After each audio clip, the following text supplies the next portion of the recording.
رب اشرح لي صدري ويسر لي أمري.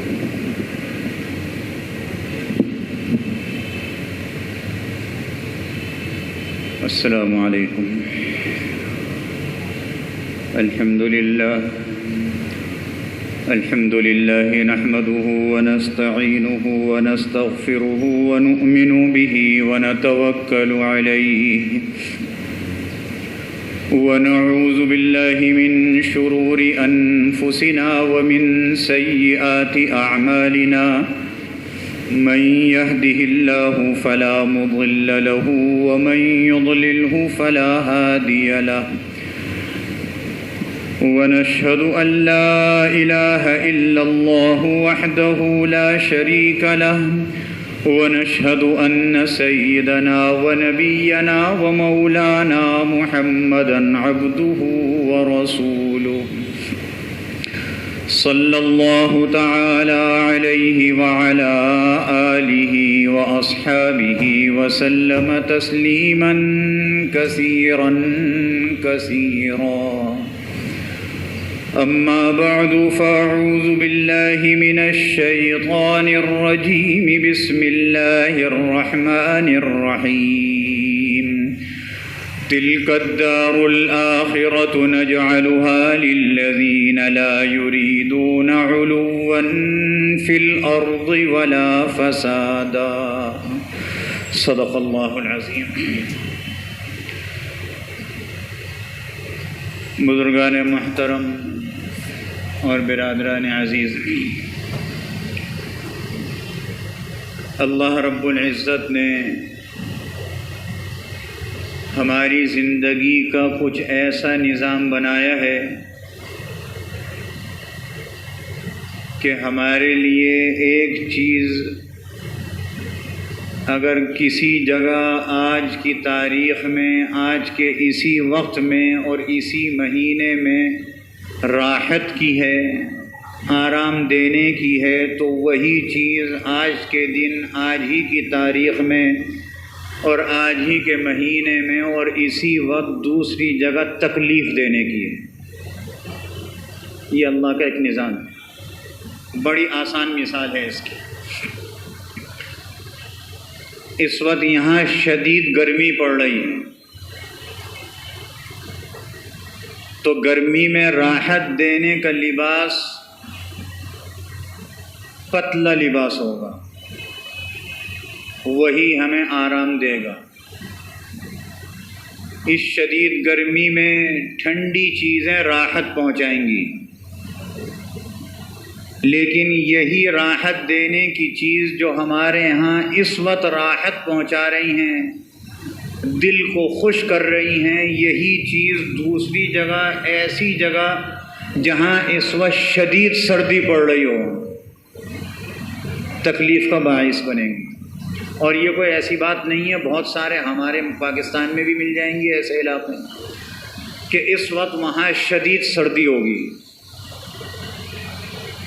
وہاں ہلکا لباس تکلیف پہنچائے گا، وہاں ٹھنڈی چیز تکلیف پہنچائے گی، وہاں جو گرم چیز استعمال ہو رہی ہوگی وہ ہمیں یہاں پر تکلیف پہنچائے گی.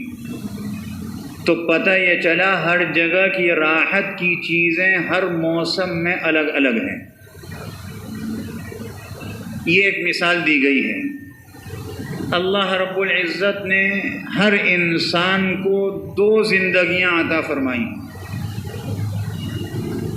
ایک وہ زندگی جس کو ہم یہاں برت رہے ہیں اس وقت، زمین کے اوپر، آسمان کے نیچے، اور ایک وہ زندگی جو انسان کی موت کے بعد کی ہے، جس کی کوئی حد نہیں ہے. کبھی اس پر فل اسٹاپ نہیں آئے گا، کبھی بھی نہیں آئے گا. یہاں تو فل اسٹاپ ہے، کوئی بھی ہے، کسی کو یہ 2 دن 4 دن، کسی کو چند منٹ، کسی کو چند مہینے، کسی کو چند سال، کسی کو کچھ زمانے، بہرحال ختم ہے. لیکن وہاں ختم نہیں. دونوں جگہ کے راحت کے سامان، تکلیف دینے کے سامان الگ الگ ہیں. ایک یہ دنیا جس میں ہم ہیں، یہاں راحت میں، بظاہر راحت میں، آرام میں وہ ہے جو قوت والا ہے، طاقتور ہے، جس کے پاس فوجیں بہت ہیں، جس کے پاس افرادی قوت زیادہ ہے، جس کے پاس مال و دولت، سونا چاندی زیادہ ہے، بظاہر وہ آرام اور راحت میں۔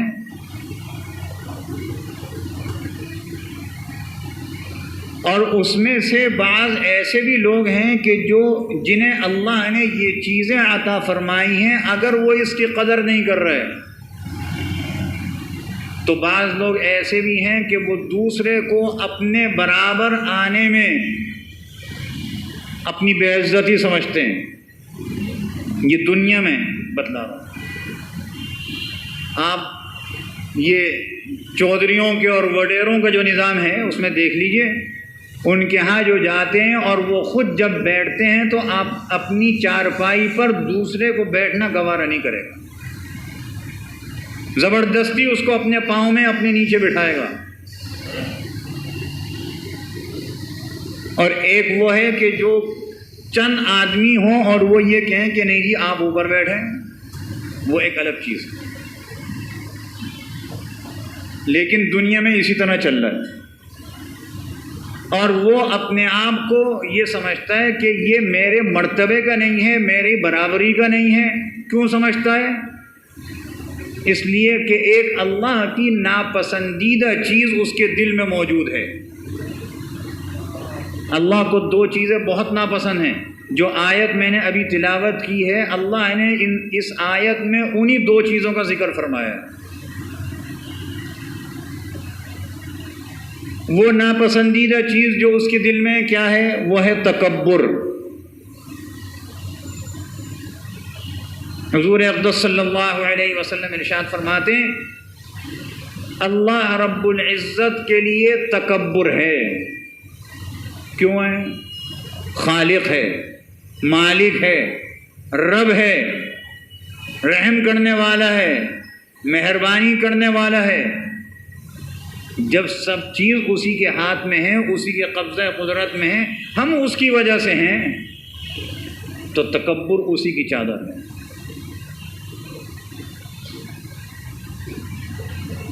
حضور علیہ السلام فرما رہے ہیں یہ تکبر اللہ کی چادر ہے۔ اللہ کا ایک نام ہے المتکبر، اور جب ہم اس کی یہ چادر کو چھینتے ہیں، تکبر اختیار کرتے ہیں نا، تو تکبر اختیار کرنے کا مطلب یہ اللہ کی چادر ہم لے رہے ہیں۔ جب اللہ کی چادر لے رہے ہیں تو ہم خدائی کا دعویٰ کر رہے ہیں، بظاہر زبان سے نہیں کہہ رہے کہ میں خدا ہوں، تکبر کر رہے ہیں، خدائی کا دعویٰ ہے۔ اور اللہ رب العزت اس آیت میں بھی فرما رہے ہیں کہ میں اس کو جہنم میں بھیجوں گا، اور حضور اقدس صلی اللہ علیہ وسلم ارشاد فرماتے ہیں کہ اس کے اندر یہ چیز موجود ہے کہ تکبر کرتا ہے، دوسرے کو اپنے برابر نہیں سمجھتا، اپنی بڑائی اتنی بتاتا ہے اور بڑائی اتنی سمجھتا ہے کہ دوسرے کو اپنے سامنے حقیر سمجھتا ہے، ذلیل سمجھتا ہے۔ تو اللہ کے رسول فرماتے ہیں کہ اللہ یہ فرماتا ہے، حدیث قدسی ہے، اللہ یہ فرماتا ہے کہ میں اس کو اوندھا کر کے سر کے بل جہنم میں ڈالوں گا۔ حدیث قدسی کسے کہتے ہیں؟ ایک تو یہ آتا ہے نا کہ حدیث میں حضور نے فرمایا صلی اللہ علیہ وسلم، مطلب یہ اچھا یہ حدیث بھی وحی ہوتی ہے، یہ بات یاد رکھیے گا، جیسے قرآن وحی ہے، حدیث بھی وحی ہے۔ جب حضور علیہ السلام یہ فرمائیں کہ بھائی ایسا کر لیا کرو، حدیث کسے کہتے ہیں؟ حضور علیہ السلام زبان مبارک سے کوئی بات ارشاد فرما رہے ہیں، حدیث ہے۔ حضور علیہ السلام زبان مبارک سے تو کوئی بات ارشاد نہیں فرما رہے، اپنا عمل کر کے دکھلا رہے ہیں، یہ بھی حدیث ہے۔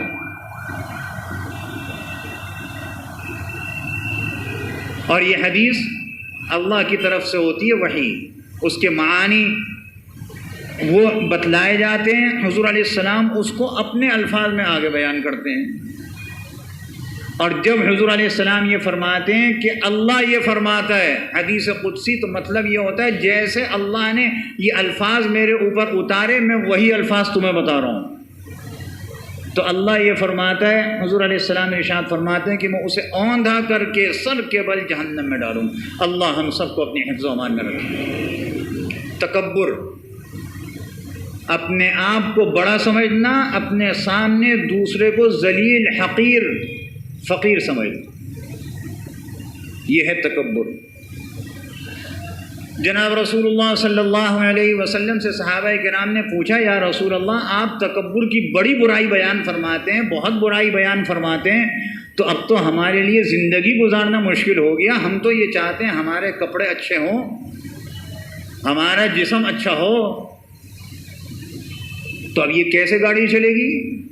آپ نے فرمایا تکبر اس کو نہیں کہتے کہ کوئی آدمی یہ کہے کہ میرے کپڑے اچھے ہوں، بہت اچھے کپڑے پہنے، بلکہ ایک حدیث میں تو فرمایا گیا جو جس حیثیت کا ہے اس کی حیثیت اس کے لباس سے، اس کی وضاحت سے نظر آنی چاہیے، تکبرانہ انداز میں نہیں بلکہ نعمت کے انداز میں۔ اور جب نعمت کے انداز میں ہوگا تو کوئی ایسی بات نہیں ہے کوئی دوسرا آدمی بھی آگے بیٹھ جائے گا تو کہے گا ٹھیک ہے بیٹھو۔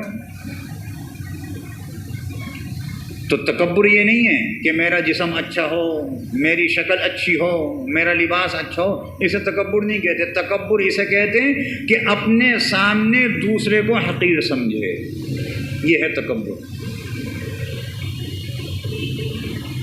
اور بھی بہت ساری احادیث اس کی مذمت میں ہیں، مختصراً عرض کیا گیا۔ دوسری چیز بیان ہو رہی ہے، فساد، فساد پھیلانا۔ آج کل بہت سے لوگ ایسے ہیں کہ ان کا کھانا ہضم ہی نہیں ہوتا، ان کو اجابت ہی نہیں ہوتی جب تک دو آدمیوں میں لڑائی نہ کرا دیں، دو خاندانوں میں لڑائی نہ کرا دیں،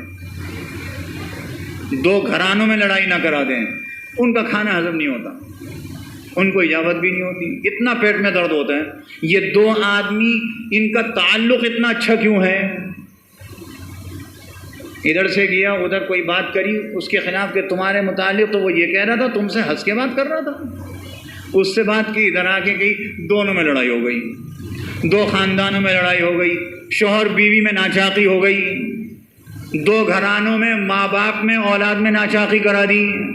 ہیں ایسے لوگ ہر خاندان میں ملیں گے۔ ایک تو ان کے فتنے سے بچنا چاہیے، اللہ ان کو ہدایت نصیب فرمائے۔ بہرحال فتنہ تو ہیں۔ جناب رسول اللہ صلی اللہ علیہ وسلم نے ارشاد فرمایا، یہ جو کام کر رہے ہیں نا فساد کرانے کا، ادھر کی ادھر لگائی، ادھر کی ادھر لگائی، اس کو کہتے ہیں نمیمہ، چغل خوری۔ حضور علیہ السلام ایک دن قبرستان تشریف لے گئے۔ حضور علیہ السلام پر ہم اور ہمارے ماں باپ قربان ہوں، اگر آپ کو یہ پتہ نہ چلتا تو ہمیں بھی پتہ نہ چلتا۔ حضور علیہ السلام تو ساری انسانیت، کیا ساری مخلوقات میں ارفع ترین ہیں، سب سے بلند۔ قبرستان تشریف لے گئے، دو قبروں کے درمیان کھڑے ہوئے تھے، صحابہ کرام کچھ ساتھ تھے، ارشاد فرمایا دونوں قبر والوں پر عذاب ہو رہا ہے۔ اللہ نے بتلا دیا وحی کے ذریعے سے، کشف فرما دی۔ کشف تو اللہ کے ویسے ہی ولیوں کو ہو جاتا ہے، اللہ کے نبی تو بہت اونچے ہیں۔ آپ نے ارشاد فرمایا ان صحابہ کرام کی جوتیوں میں ہمارا حشر نصیب ہو جائے جو یہ رپورٹ لے کر کے آئے تھے نا، ہمیں پتہ نہیں چلتا۔ صحابہ کرام سے ارشاد فرمایا جاؤ ان دونوں قبروں والوں کے گھروں میں جاؤ، پوچھ کے آؤ یہ کون سا عمل کرتے تھے، ان کا کیا کون سا ایسا عمل تھا جس کی وجہ سے آج قبر میں ان کو عذاب ہو رہا ہے۔ ایک صحابی نے آ کے رپورٹ دی کہ یہ جو صاحب قبر ہے اس کے گھر والے بتلاتے ہیں کہ اس کے اندر برائی یہ تھی۔ دیکھیے مسلمانوں کی بات ہو رہی ہے، غیر مسلموں کی نہیں ہو رہی۔ صاحب قبر جو تھے دونوں مسلمان تھے، بتلایا اس میں برائی یہ تھی کہ جب پیشاب کرتا تھا تو پیشاب کے قطروں کو اہمیت نہیں دیتا تھا، کہیں کپڑوں پہ لگ رہے ہیں، کہیں جسم پر لگ رہا ہے، کوئی اہمیت ہی نہیں کہ اگر لگ گئے ہیں کسی وجہ سے اس کو پاک کر لے، لیکن اہمیت نہیں دیتا تھا۔ ہمارے یہاں آج کل ایسا ہی ہے، تقریباً ایسا ہی ہے۔ جیسی ہماری صحت ہے نا، تو ہمیں پیشاب بھی اطمینان سے کرنا چاہیے۔ لوگ مسئلہ پوچھتے ہیں، مولوی صاحب پیشاب کے قطرے آتے ہیں، وضو کا کیا ہوگا؟ اللہ کے بندے، وضو سے پہلے تو اس کا علاج کراؤ، یہ حل ہے اس کا، بعد میں مسئلہ پوچھو کہ اب میں کیا کروں۔ ہر نماز کے لیے نیا وضو ہوگا، جو کپڑے پہ جسم پر جو قطرے لگے ہیں اس کو پاک کیا جائے گا، پاک کرنے کے بعد وضو ہوگا۔ جس کو قطرے آتے ہیں پیشاب کے اور اس کو یہ تکلیف ہے، بیماری ہے، اس کا وضو اگرچہ قائم ہے، نئی نماز کا وقت آئے گا، نیا وضو پھر کرنا پڑے گا، پہلا وضو کام نہیں دے گا۔ جس کو تکلیف نہیں ہے، کسی وقت ہو گیا تھا، پاک کرے اپنے آپ کو، پاک کرنے کے بعد وضو کر لے، جب تک وضو چلتا ہے ٹھیک ہے۔ تو پہلے نے رپورٹ دی پیشاب کے قطروں سے نہیں بچتا تھا، حضور علیہ السلام نے فرمایا یہی وجہ ہے اس کو قبر میں عذاب ہو رہا ہے۔ تو پتہ یہ چلا پیشاب کے قطروں سے ناپاکی ہو گئی، ناپاک ہو گئی کوئی جگہ، اس کو پاک نہیں کیا اور کوئی پرواہ نہیں کی، قبر میں عذاب ہے اس کو۔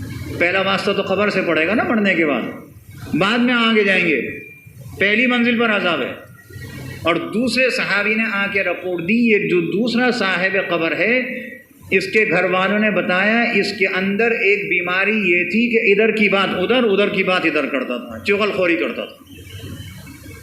یہ مرض ہے ہمارے اندر، جس کے اندر ہے، اللہ سب کو حفاظت میں رکھے اور ہدایت نصیب فرمائے۔ اس مرض کی وجہ سے قبر میں عذاب ہے۔ اور دیکھیے یہاں اتنی مذمت بیان فرمائی قبر کا اور جہنم کا عذاب بتلایا کہ جو چغل خوری کرتا ہے وہ جنت میں نہیں جائے گا، حضور علیہ السلام نے ارشاد فرمایا۔ اور حضور علیہ السلام ایک طرف یہ ارشاد فرما رہے ہیں کہ دیکھو بھائی، دو آدمیوں میں، دو جماعتوں میں، دو گھرانوں میں لڑائی ہو گئی، ایک دوسرے کی شکل دیکھنے کے روادار نہیں ہیں، ان کی بات اور ان کی بات کوئی نقل کرتا ہے تو سننے کو تیار نہیں ہے، اور ایک آدمی ایسا ہے اس سے جا کے کہتا ہے اللہ کے بندے، جس سے تم ناراض بیٹھے ہو وہ تو تمہارے متعلق بڑی اچھی رائے رکھتا ہے، وہ تو ایسا کہہ رہا تھا، ایسا کہہ رہا تھا، اور یہ بھی کہہ رہا تھا کہ فلاں وقت مجھ سے یہ زیادتی ہوئی کہ میں نے اس کو یہ کہہ دیا، مجھ کو بڑا افسوس ہے، اور اس سے بات کر کے آیا، وہ ایسی ہی باتیں اس پہلے والے سے کہہ دی، حالانکہ دونوں نے یہ بات نہیں کہی تھی۔ حضور علیہ السلام فرما رہے ہیں یہ بظاہر تو جھوٹ ہے نا، اللہ کے یہاں جھوٹ نہیں ہے، اس لیے کہ اس جھوٹ کی وجہ سے دونوں میں اتفاق ہو گیا، ان کے تعلقات بحال ہو گئے، اللہ اس کو جھوٹ میں شمار نہیں کرے گا، بہت بڑی نیکی سمجھی جائے گی۔ یہ ایک طرف یہ بتلایا نا، تو ظاہر ہے جب ایک طرف اتنی بڑی بات بتلائی کہ جھوٹ کو جھوٹ نہیں سمجھا جائے گا، تو چغل خوری کتنی عذاب کا باعث ہوگی۔ یہ مرض آج مسلمانوں میں موجود ہے، اس لیے دیکھیے میں اپنے آپ کو بڑا کہوں تو میری حماقت ہے۔ کیوں؟ حضرت مولانا اشرف علی صاحب تھانوی رحمۃ اللہ علیہ فرمایا کرتے تھے کہ بڑا عجیب آدمی ہے، فرعون بھی تو یہی کہتا تھا نا، انا ربکم الاعلی، کیا تکبری تو تھا۔ حضرت موسیٰ علیہ السلام کے حضرت موسیٰ علیہ السلام ان کی طرف مبعوث ہوئے، اپنی قوم کے علاوہ بھی، بارش بند ہو گئی، قحط کا زمانہ آ گیا۔ جب قحط کا زمانہ آ گیا تو شیاطین سے اس نے کہا بھائی بات یہ میری خدائی کیا ہوگا، یہ تو ساری زمین سوکھ گئی۔ وہ شیاطین نے جا کے آسمان درمیان میں جا کے وہ پیشاب کی بارش کر دی، جیسے ہمارے یہاں تجربے ہو رہے ہیں نا مصنوعی بارش کرانے کے۔ اب وہ بڑا تعفن پیدا ہوا، قوم پھر آئی شکایت لے کر، تو موسیٰ علیہ السلام سے کہنے لگا کہ آپ کو تو معلوم ہے کہ میں خدا تو ہوں نہیں، یہ تو میں نے بھرم رکھا ہوا ہے ان کے آگے. آپ اپنے رب سے دعا کریں کہ بارش ہو جائے. حضرت موسیٰ علیہ السلام نے دعا کے لیے ہاتھ اٹھایا, اللہ نے بارش برسا دی. لیکن پھر وہی انا ربکم الاعلیٰ, میں خدا ہوں.